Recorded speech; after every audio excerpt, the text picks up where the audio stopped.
Podcast is sponsored by Barrage Coffee. It's veteran owned and operated by Kyle Early. I can't thank him enough for his sponsorship. My next guest is a 31-year United States Marine, also the president and CEO of Project Healing Waters Fly Fishing, Todd Desgrosseilliers. Appreciate you coming on, brother. Alan, thanks for having me. It's a great show, and it's honored to be a guest on it. Absolutely.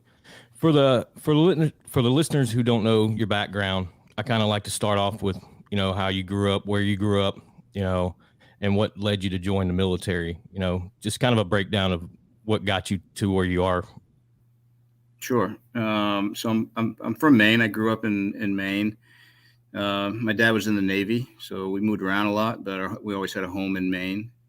So when I graduated from high school, I went to college, just like all my friends did, and I was on the track team there and stuff. And after a while, I got tired of going to college. Most of the people I respected in my life, I grew up with, had served in the Marine Corps at some point. My dad was a Marine before he was in the Navy. So I decided out of the blue one day I'd go down and enlist in the Marine Corps. So I did. Couldn't go to boot camp right away, so I already quit college. So I decided I'd ride my bicycle across the country, which I did with no money, which was a pretty interesting experience. And then came back, went to boot camp. My first meal in boot camp was Thanksgiving dinner, so I thought this is a pretty good deal.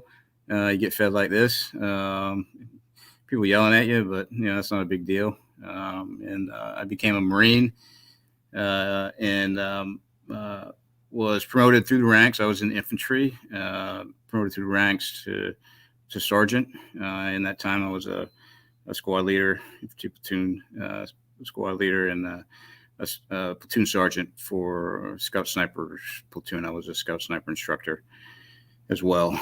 I was selected for a commission program, Marine Enlisted Commission Education Program. Went back to college, Boston University, and after I graduated, became an officer, went back in the infantry. I served most of my time in the infantry, commanded at every level, did some other jobs in the Marine Corps as well, recruiting duty, was on different kinds of staffs and things like most people are. Eventually, I got promoted to lieutenant colonel and major. I was a major. I was an executive officer for 3rd Battalion, 5th Marines. We were there during the Second Battle of Fallujah, which is where I was wounded. And then became a battalion commander for 3rd Battalion, 2nd Marines. After that, came back from that deployment, was in Iraq as well. We deployed to Iraq with both of those units. And was promoted colonel, and I was given command of the basic school. And when I got to basic school, I developed really bad vertigo associated with my brain injury. Ended up on a medical board for review. They couldn't fix it. So I got medically retired in 2016. In the process, when I was going through physical therapy, my vision therapist recommended Project Healing Waters program that was at Fort Belvoir, Virginia, as a substitute for some of the physical therapy I was going through there. I had told her I grew up fly fishing as a kid and I had stopped because of my balance. So I got hooked up with a program there as a participant and immediately became a volunteer and just got a really good experience while I was there. Was really helping me heal the camaraderie, the friendship of the program. And of course, the activities that we do, which we'll talk about later. Absolutely. And then when my med board ended, I was found unfit. The previous CEO resigned. So I applied for the job and they hired me in September of 2016. So I've been here since then. So that's kind of a snapshot of a little bit over 30 years. Yeah. So there was two things that you mentioned. You rode a bike across the country, correct? Yeah. What was that experience like? And the second one was, you said you got wounded over in Mm-hmm. on the battlefield. If you could walk us through kind of what happened in that scenario and, what unfolded, and just to give the listeners a good idea of kind of what happened. And then how was your bike ride across America? Like, where'd you go from state to state or Yeah. So on the East Coast? I was working in a bar and kind of goofing around, trying to figure out what I was going to do for the next 6 months, because I had to wait 6 months to go to boot camp. They told me I couldn't go till January of 86. So this was 1985. So I was doing triathlons.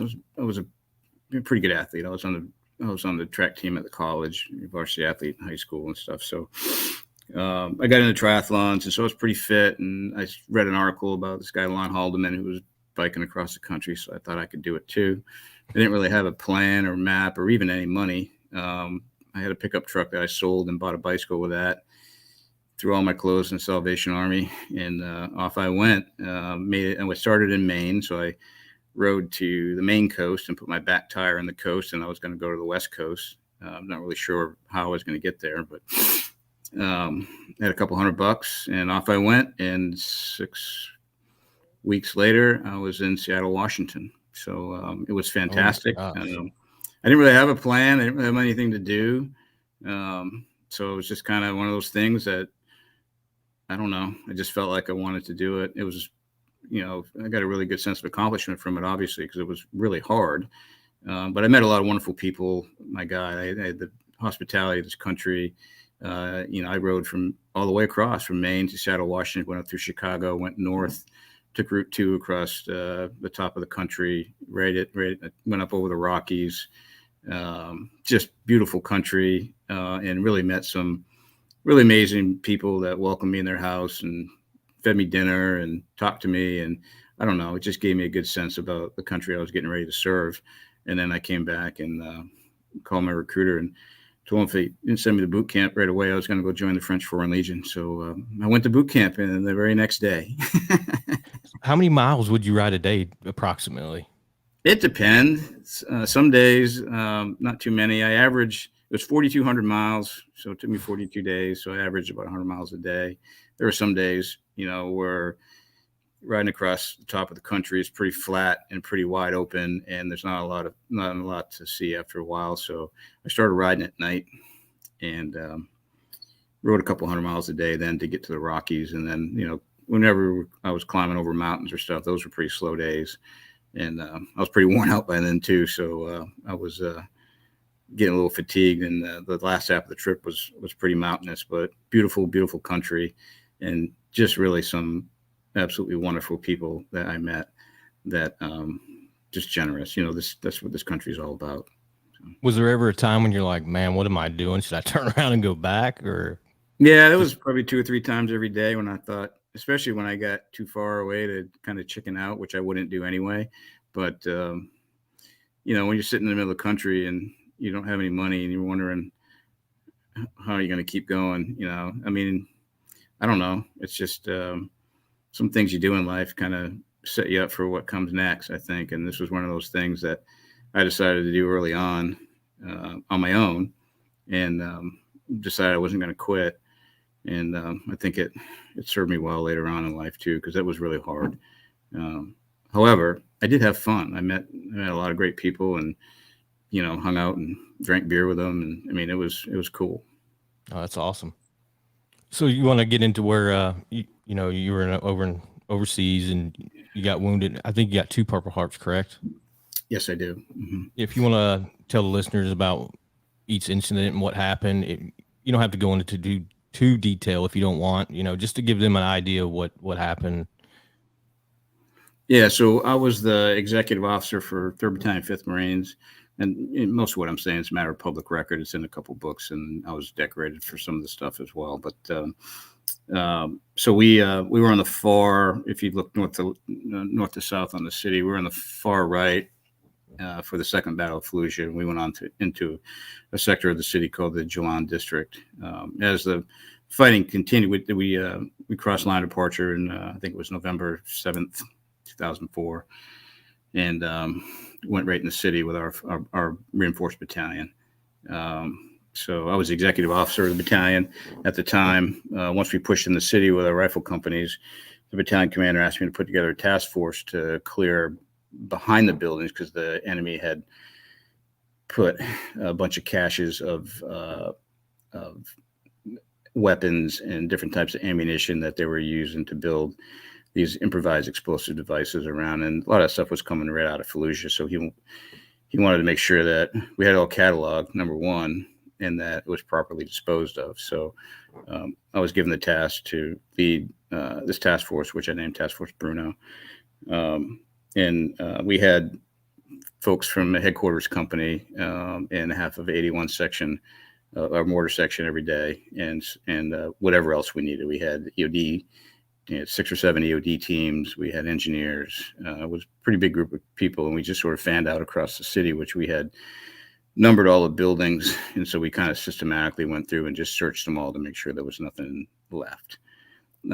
So, and if we found something, we'd blow it in place because we didn't want to, put anybody at risk for moving it around. A lot of stuff was booby trapped. So we were just progressing through the city, and as we moved around, the enemy would kind of come try to get their stuff afterwards, and they'd run straight into us. So we got into a good number of firefights with them, which didn't work out so well for the enemy most of the times. There's a couple of days we got into a good group of folks, and they weren't leaving, and neither were we. So the first time was on December 12th. We had a bunch of guys pinned down a building. They weren't going to surrender, so they were going to have to die.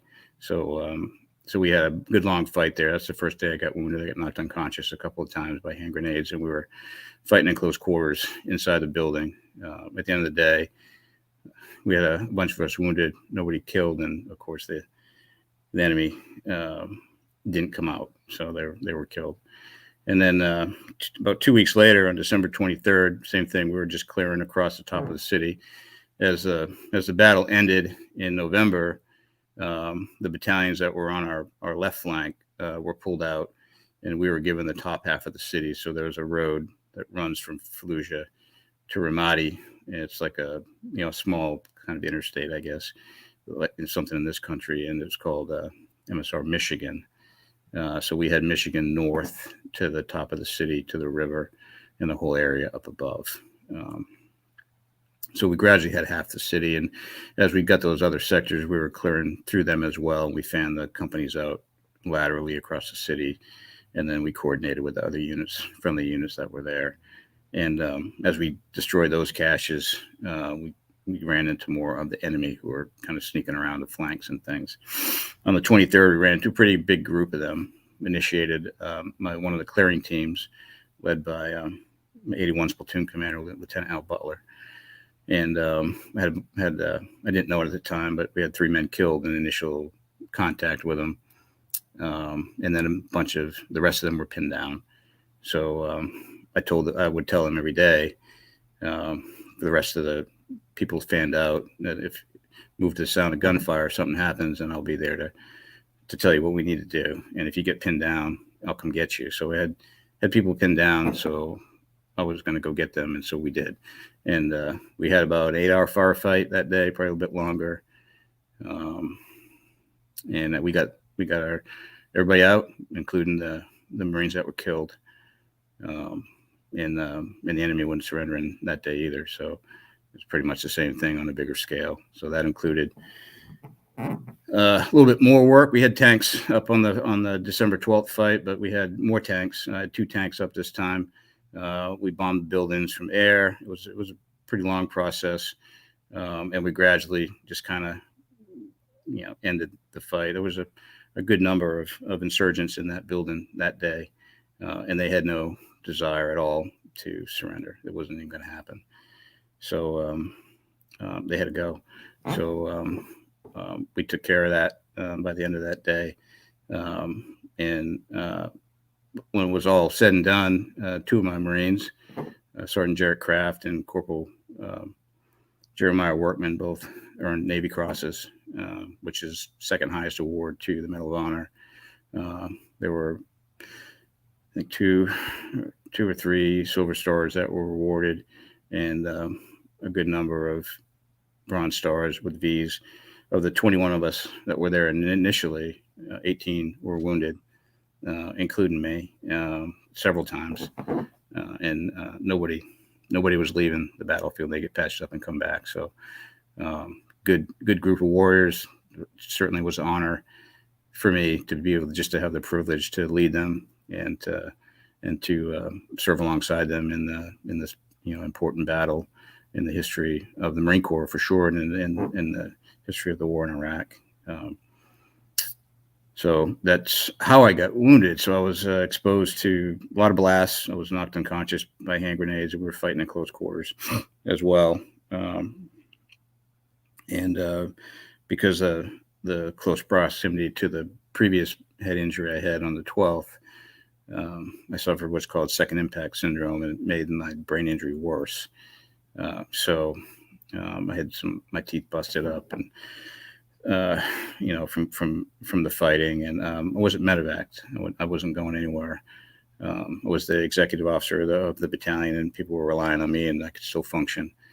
So that's what I did. And as the years went on after that, the brain injury continued to get worse, and I would have symptoms of vertigo, and they would go away and come and go. And at the time, I don't think the injury was very well understood. I think we have a much better understanding of blasts related to our brains now, but there was just nothing. And so I think everybody was doing the best they could with what they had, and they were treating what I had like a concussion, post-concussive syndrome. So over time, it progressively got worse and led to my medical retirement from the Marine Corps. In the end, I think it all worked out well, because I'm here in this job, which I love, in an organization which is just absolutely amazing. And, it's somewhat providential the way it all happened, where I transitioned and was in physical therapy, and there just happened to be a Project Healing Waters fly fishing program there with a lot of really wonderful people. I mean, the best people you could imagine. And many of the volunteers that we have never served in the military. They just want to help, and they're good people. And then I ended up being the CEO of the organization, which I never expected. So at the end of the day, I think if we focus, on others, things work out better for us in the end. I agree 100%. What's your daily routine like? I mean, you spent 31 years in the military. Is it you're still up at 5:30 in the morning, ready to do like some PT, or what's kind of your daily routine? Yeah, I've got vertigo. Even now, it's severe enough where I can't run. So, I'm a Marine, so I try to stay fit. I walk and do what I can, split wood, do yard work. But I do get up early. It's a habit. It's a good habit. I was taught as a kid to get up early and get stuff done during the day. So it's a habit I carried into the Marine Corps, and the Marine Corps certainly reinforced that for a long time. But I have a real passion for the Marine Corps, for leading Marines, and I loved it. I didn't want to stop. And so I have a real passion for this organization as well. So I love it. I wake up in the morning excited for the day and the challenges that are ahead in the day. And I know that a lot of people rely on us, and we provide a really amazing rehabilitative service for folks. And so, I'm inspired every day by them to get up and get moving and do something. I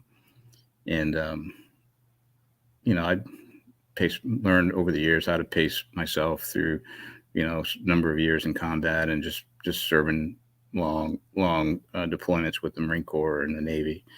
So some days are long, but the day's 24 hours, no matter how you slice it up. Yeah. We're all human. We all make mistakes. Can you tell me about a time in the military that you felt like you made a huge mistake? What was it, and how did you overcome it? I think we do all make mistakes. I've always been willing to admit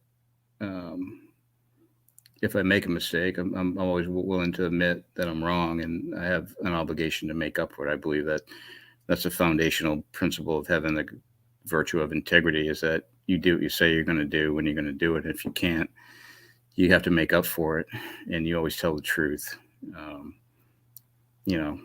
Makes it easier to remember things if you're always honest about it. So I've made a lot of mistakes, and I own up to them and make sure that the mistakes don't harm anybody. So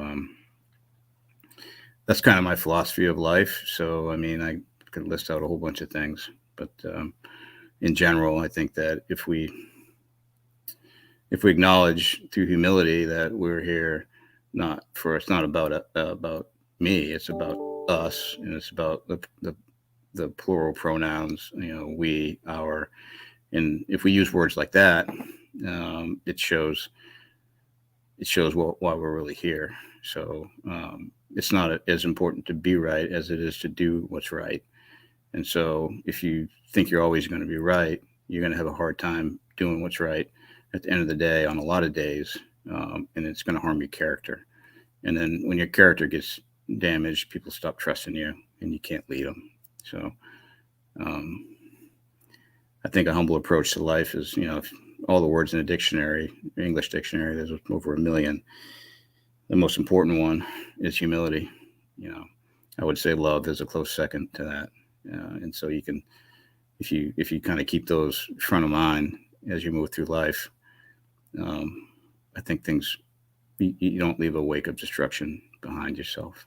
Yeah. You've attended many schools in the military. Can you kind of go over some of them, what they entail? Because a lot of civilians don't really know what the schools are and what they do. If you Sure. could kind of briefly go over a couple of them or all of them, just a brief description of them and what you do in those schools. So, of course, just about everybody goes to some sort of basic training, and then after that, you go into the training for the job you're going to do in the military, which is called your military occupational specialty. So I went to boot camp at Parris Island, South Carolina in 1985. After I graduated from that, I went to this infantry training regiment, which is now called the School of Infantry. And I was trained to be an 0311, which is a basic rifleman. And then I reported to my first duty station. Eventually, I got promoted to being a squad leader. I was promoted corporal and then sergeant. I was sent to the Scout Sniper Instructor School in 1987, and became a Scout Sniper Instructor. Mostly, I grew up hunting. I was a pretty good shot, and I was really fit. Maxed out the physical fitness tests, and I was able to pass the basic information test for being a sniper. So I went to the school and I became a Scout Sniper Instructor, and put together a sniper platoon at the duty station I was at. And then I got selected for commissioning program. So I went back to college as an active duty Marine. I had to pay for it myself, but I was there on active duty. So went to Boston University and graduated from there. And then when you become an officer in the Marine Corps, every officer goes through what's called the basic school. I ended up being the commanding officer of it later in my career. But so you spend your first 6 months there, no matter what you're going to do. Doesn't matter what your MOS is going to be. If you're a lawyer, pilot, everybody goes. So the Marine Corps has a unique trait of having this universal training for everybody. And it served us well in Iraq because you could take any Marine and give them a rifle, and you can teach them what they need to know to patrol and all that. And that's a huge value to the Marine Corps, being as small as we are. So I went there, and then I was selected to be an infantry officer, which you compete for your specialties as officers at the basic school, with a few exceptions. I think lawyers and pilots are most of them are guaranteed coming in, but the rest of us is dependent on how we graduated. So I went to the infantry officers course and became an infantry officer, and then was sent to my first duty station. And the Marine Corps does a really good job, and I think all the services probably do the same thing, of making sure that you're prepared at each rank with some type of schooling to make sure that you understand the duties and responsibilities. And there's a lot of focus on leadership development at every rank, junior, from the fire team leader all the way up to the commandant. People are constantly going to school and learning. And so the value of a military organization also being, putting a high premium on learning makes the teamwork and the leadership aspect of it better. So you'll find much junior Marines filling roles typically held by higher ranking, people in other services. It's just by nature of the size of our service and the way we operate. So I went to, as a captain. I went to the amphibious warfare school. It's now called, I think, expeditionary warfare school, but that was a 1 year, rank, a captain's rank training. When I was a major, I went to the Command and Staff College, Marine Corps Command and Staff College, where I earned a master's degree. After I had command of my battalion, 3rd Battalion, 2nd Marines, I was selected to go to top level school, and I went to Harvard Kennedy School for a year through their national security program, which was just a fantastic opportunity for me, being from the area, being a huge Red Sox fan, and having the opportunity to go to school for a year in Boston at a really an amazing learning institution was just, it was a good thing. So came back from that and, went to my next assignments. And but there's a huge focus on education and learning through all ranks of the military. And I think sometimes people just aren't fully aware of how much energy and effort is putting into teaching, primarily leadership, but there's also a lot of skills that are developed as you go on, because they both go hand in hand. Yeah. That's the thing. A lot of people don't realize how much is focused on all that kind of stuff, and I don't even think the guys that are in the military are even getting that grasp of how much is going into teaching these guys, what goes into teaching them. It's kind of crazy. How has your story shaped you into who you are today? Well, I think we're all a product of our story. I think a lot of the things that I've been able to accomplish have given me the confidence to do other things that maybe I wouldn't if I hadn't taken a chance. I think I got a lot of confidence in myself from being able to complete this bicycle trip that was just kind of something I thought I would just do. It turned out that it was much more difficult than I thought it was. And I just was unwilling to quit. So this unwillingness to quit certainly served me well on a battlefield where we were getting banged up pretty hard, and leaving wasn't an option. So I think the way I was raised by my family, believing in the value of integrity and character, and having that taught to me as a youngster, is something I always carried with me, and I always felt like I had to represent myself in a way that was acceptable all the time. You certainly are expected to do that as an officer, particularly in combat. And so I think those things shape us as we go forward. And if we want to be leaders, there's a continuum that we have to stick to, which is, we lead ourselves first, and then we can lead others, lead teams, lead organizations, and lead change. But you can't skip any of those steps in the way. And so we all have to go through this sort of process of starting with ourselves. Who are we? And holding ourselves accountable to the things that we need to do, and personal responsibility for those things. And, I took an oath to uphold and defend the Constitution of the United States, and I take that very seriously. And there's a lot of liberty and there's a lot of freedom in there. And with both of those comes responsibility to make sure that that we're worthy of it and that it continues on for future generations. Yeah. I kind of want to shift gears a little bit and talk about Project Healing Waters, fly fishing.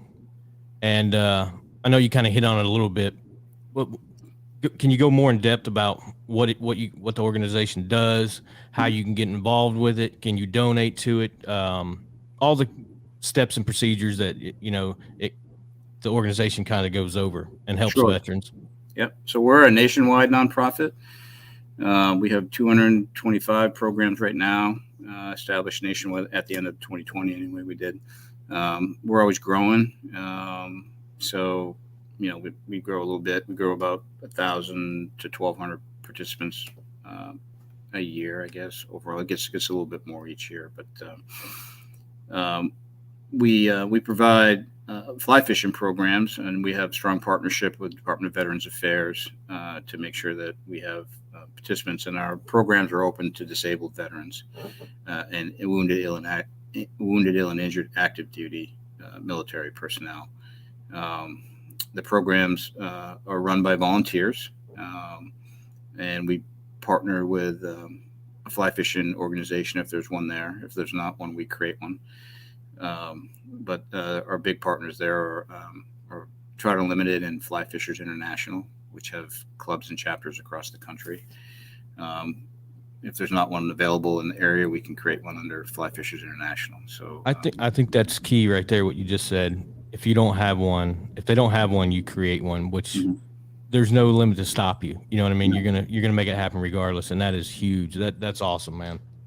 Yeah, we just need the volunteers that are willing Mm-hmm. to work with us to get it set up. So, and we have partnerships with all of the fly fishing industry. I mean, Temple Fork Outfitters, Orvis. I mean, they're just two of our many supporters that just we couldn't do it without them at the price. I mean, last year it for an entire year, one of our programs, it cost $225 per participant. We have just over 9,700 participants nationwide and just over 4,200 volunteers.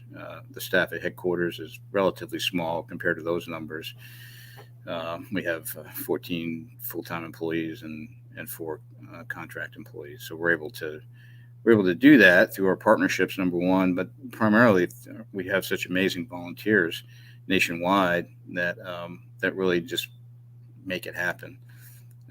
We have the country divided into 19 regions. Some regions are a single state, like North Carolina and Pennsylvania have a high number of programs, so they're their own region, and some of the bigger areas of the country, Wyoming out west, in that way they're combined into several states into one region, just because the geography is less populated. However, we can, like I said, we can create a program anywhere. We just need people willing to work with us to do it. So we offer a fly fishing program. So it's not like a one and done sort of thing. We have a program that has structure. There's 5 core program activities that we teach, and most of our participants have never fly fished a day in their life. I would say 9 out of 10 never even thought about it. And it falls under recreational therapy. It's legitimate. There's science behind it. It definitely works for people that want it to work. And we have 5 core program activities. We have fly tying, so we teach someone how to tie a fly themselves. We have fly rod building, so we teach someone how to build their own fly rod. We have casting, so we teach them how to cast it. It's a unique sort of way to cast a fly rod. To make it work properly, you have to kind of do it that way. We have fly fishing education, so we teach people how to understand how to use a fly rod, which fly to use, but how do you fish different types of waters? There's all kinds of stuff to learn there.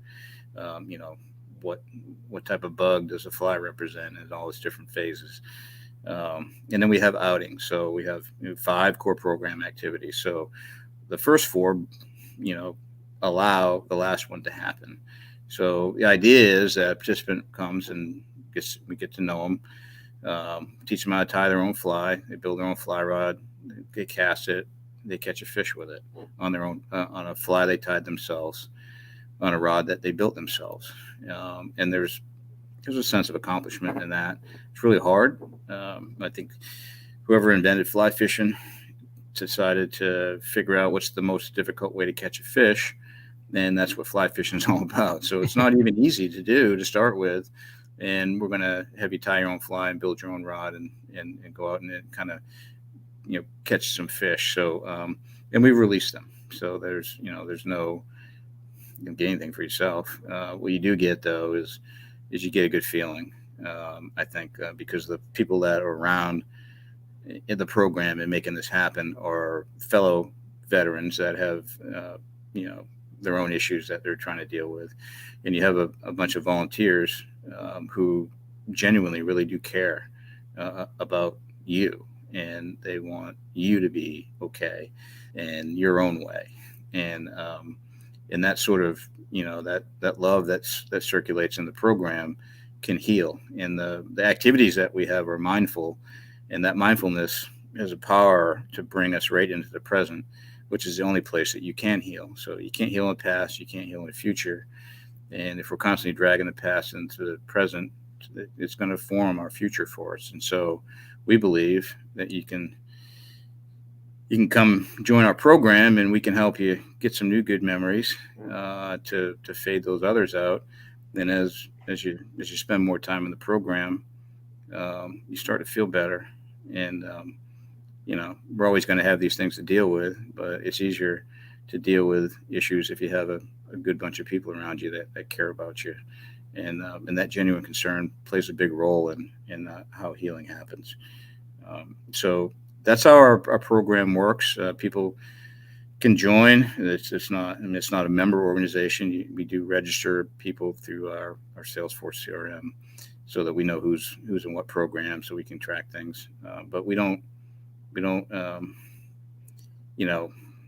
talk about whatever you want. But generally, what we're talking about is tying flies and building fly rods, and you're around a bunch of people that want to do that too, and it works. And the mindfulness of fly tying and rod building and casting, all that stuff, is going to plant you, both your feet right in the present, and then healing can start to occur. And however long it takes is however long it takes.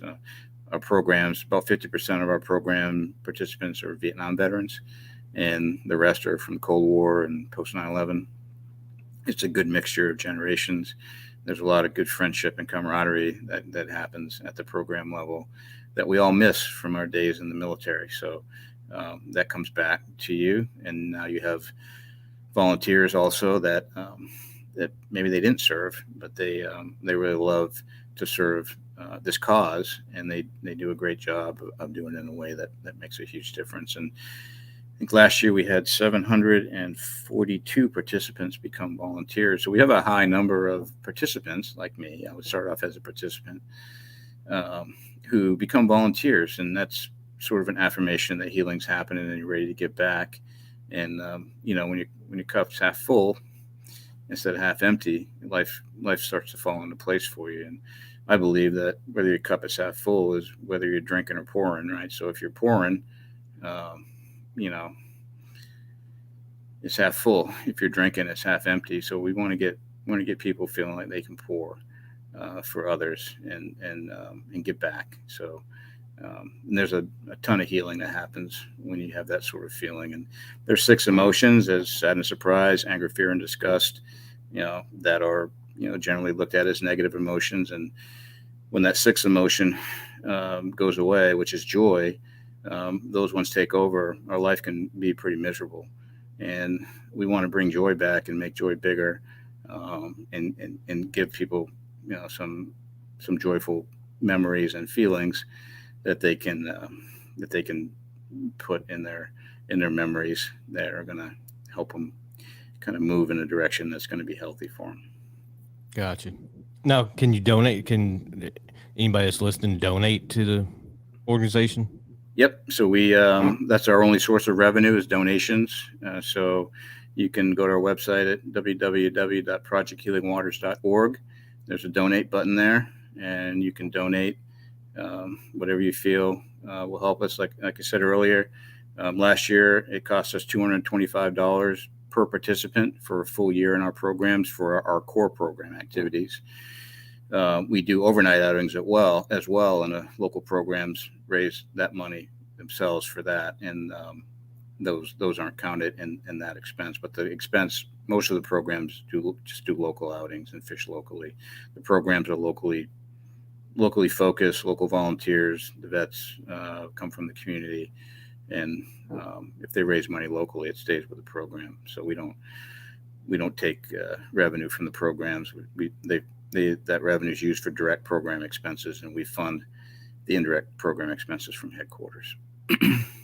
No, I think it's a great organization, man. And like you said, that's a key thing. A lot of vets, when they get out, they lose that sense of purpose, that the camaraderie. I'm not relevant anymore. You know what I mean? And I think it takes a toll. And then other stuff that, dealing with, your wartime, your PTSD, all that kind of just starts a snowball. And some veterans, it takes on worse, and they get suicidal, and it's a terrible thing. It's, I don't know how true the 22 is a day, but if it is times 365 days times 20 years, That's a lot of veterans. It's terrible. And we'll Well, get into that. I want to ask you a question about that okay. here in just a little bit. I think anybody listening, you should go to the website. If you can donate, please do. It's for a great cause. Obviously, you just heard what Todd was saying. I think any amount would help. Yes. No So amount is too small for sure. And I will say about suicides, in my mind, one is too many. So we need to take that right down to zero. And the 5 words that I hear the most about our programs is this program saved my life. So who knew that fly fishing could do that? And I think our founder, Ed Nicholson, who was a Vietnam veteran himself and a retired Navy captain, knew exactly what fly fishing can do for people when they're struggling and losing hope. And the impact of these programs on people is profound. And like I said, when someone tells you the program saved their life, and we have volunteers, I've had volunteers tell me that as well. wow, That's a pretty powerful statement. absolutely, absolutely. If you, what advice would you give your younger self? I think it's a creative question, and it could apply to anybody. If you're listening, think of what you would tell your younger self, good or bad. Yeah, I would probably tell my younger self that life is hard, but it's harder if you can't learn from your mistakes. And there's been some times in my life where I just didn't learn from my mistakes, and we can't go through life screwing everything up as a way of learning. So I can be pretty hard headed sometimes, and I don't think that always works out the best for me. Although when it's necessary, it's actually what makes all the difference. So, but I've learned that that's not a good way to be, and there's been some tough lessons with that as well. So, but I would also say that for my younger self, that no matter how hard it gets, life's always worth living, and it's never worth stepping out of it for any reason. And if you surround yourself with people that care about you, you're always going to be okay, as long as you listen to them. And a lot of times we don't listen to the people who care about us the most, and that's often some of our biggest mistakes. So I had the good pleasure to work with and know the former chairman of the Joint Chiefs, General Joe Dunford, my entire life. He's a personal friend and mentor to me. And when I was a younger person, he told me that someone had told him 3 things that are going to make you successful in life. And the first one is surround yourself with good people. And he couldn't remember the other 2. So that's really the secret to success in life, is to surround yourself with good people. And I would say always move. And those people need to be the type that'll move to the sound of gunfire with you. I agree. If I want to get into the 22 a day part now, if there's a veteran out there that is on the brinks of suicide or have suicidal thoughts, what's something that, if you were on the phone with one had called you right now, what would you tell that veteran? Well, I would talk them out of it for sure. There's whatever's going on, whatever they're struggling with. There's a way out of it for sure. I mean, it's hard. We come, those of us that serve in the military. We come from a culture and environment where you're told to suck it up and move on. And unfortunately, I had a problem of thinking that way at times as well, because that's what we needed to do to survive, right? So, however, and it's really difficult for us to ask for help because we're there to serve other people, particularly if you're coming from a leadership position as well. It's just not in your DNA to ask for help. You're there to help other people. And so when we get out of that environment and we're on our own and we need help, we got to ask for it. I mean, it's okay not to be okay. You got to ask for help. You got to ask, okay? Because there's people out there that do care. There's a lot of people that do care, and you might not even know who they are. But if you reach out, you're going to get help. So I know the VA has suicide hotline, and there's a lot of those things going on. But if people that have reached out to me in that situation, I've convinced them that there's different ways to solve a problem. I mean, that's might be a way. I think it's unacceptable. A better way might be to kind of just work through what's going on. Absolutely.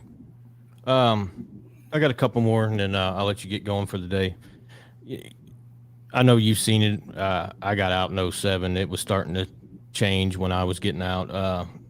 The way the military is changing with discipline, how you can't holler at soldiers anymore. There's so many changes going on. Do you think that's a good thing or a bad thing? I feel it loses discipline, you know what I mean, when you can't really get on Joe because they're kind of ruling the military now, Yeah, I mean, things change. I don't believe in this sort of false dichotomy where things are black and white. I'm not saying I never yelled at anybody before, but it wasn't my style to do that as a leader. I'd rather sit down and talk to them and figure out what's going on. So I think if the military's trying to promote that more, then we're setting people up for success after they get out of the military a little bit better with that, for sure, because most people don't stay in the military for a career. So, I don't know. I never really appreciated getting yelled at by people. I just kind of lose respect for them pretty quickly. So, unless there's a reason. I mean, there were times I deserved to get yelled at, and I knew it. So I was getting my butt chewed. I was getting my butt chewed because I needed to, and I wasn't listening. And the leader who was chewing my butt had tried everything except, pinning me down. And like I said, there were times in my life when I was younger that I could be pretty hard-headed and wasn't listening. And this leader had my best interests in mind. I just didn't realize it. And that person cared enough about me to go to an extreme to make me listen. And so it worked.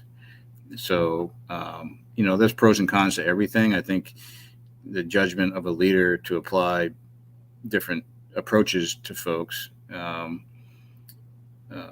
is what's most important.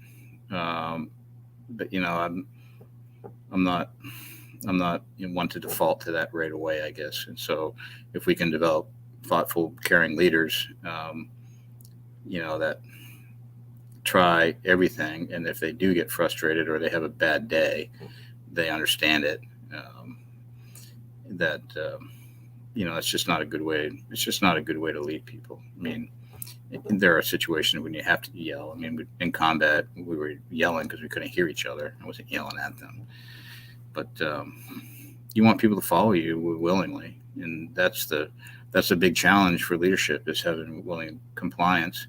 And a lot of that is the example that we set ourselves. So if we set a good example, and people are willing to follow us, they should be able to ask questions, and we should provide a reasonable explanation of what we're doing and why we're doing it. If we can't, then we need to reassess what we're doing.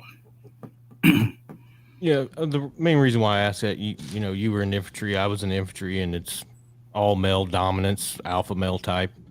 And, you got guys coming from everywhere, and some are stronger, some are weaker, some are just, you can't get through to them. They're just messing up, and I think sometimes you got to use that, you know what I mean, to get a point across to all. I'm like, hey, this is the standard, this is the way it's going to be. And if not, step out, you know what I mean?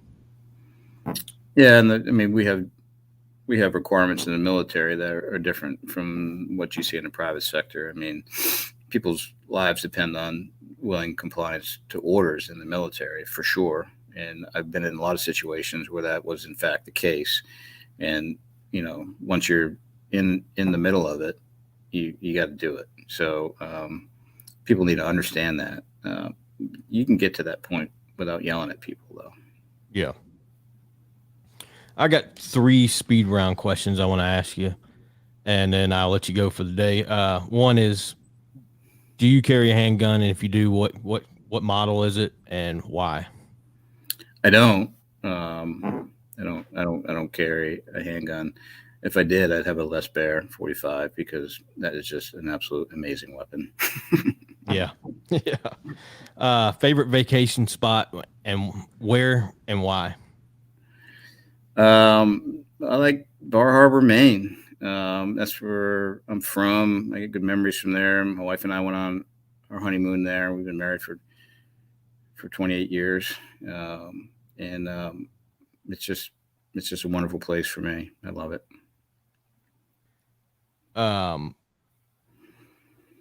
Favorite sport and why? Last question. So I played rugby for 25 years, I guess. Really? So rugby is my favorite sport. I started playing in college, and I got into it in the Marine Corps.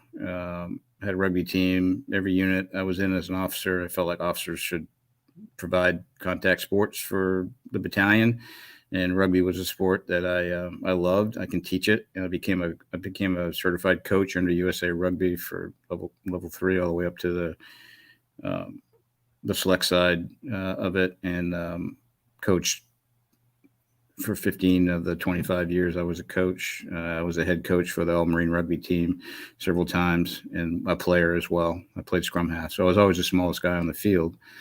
So I learned how to take a beating and keep going in that sport for sure. I love it. It's such a great sport.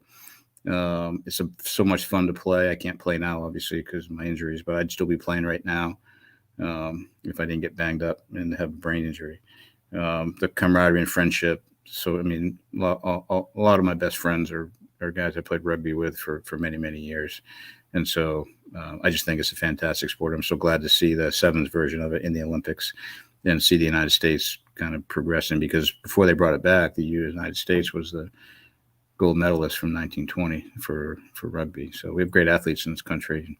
That's a great sport for people who are super into fitness and athletics, and moral and physical courage on the rugby pitch is a requirement. Last question, man, and I'll let you go for the day. What is your greatest sense of accomplishment, whether it be in the military or out of the military, or both? Yeah, I'm super proud of my kids. They were raised, in a military environment during a time of war. I mean, my wife is amazing. She was having to be mom and dad. We figured out when I retired, I was deployed for 8 years of our marriage, overseas, gone, and that doesn't count all the time we spent in the field. So they've had a lot of adversity, moving around a lot, different schools here and there, and they rose to the challenge, and they're all super successful right now, participating as productive citizens in this country. And I'm just super proud of them, and my wife, and all the effort it took to help them grow up to be the wonderful people that they are. So I'm very proud of them. Oh, that's an awesome answer. Todd, it was an honor to have you on. You got a great story. You're doing great things with the organization, and I'll post a link of how to where they can click it and go to the organization to donate. If you want to help with it, there's all different kinds of things you can do. So, man, it was an honor to have you on. I was glad to share your story. Stay in touch with me. Yes, sir. Thank you again for coming on. Thank you for having me, and thanks to everybody out there who's listening for all you're doing. It's a great nation, and there's a lot of great things ahead for us. Absolutely. Yes, sir. Take care.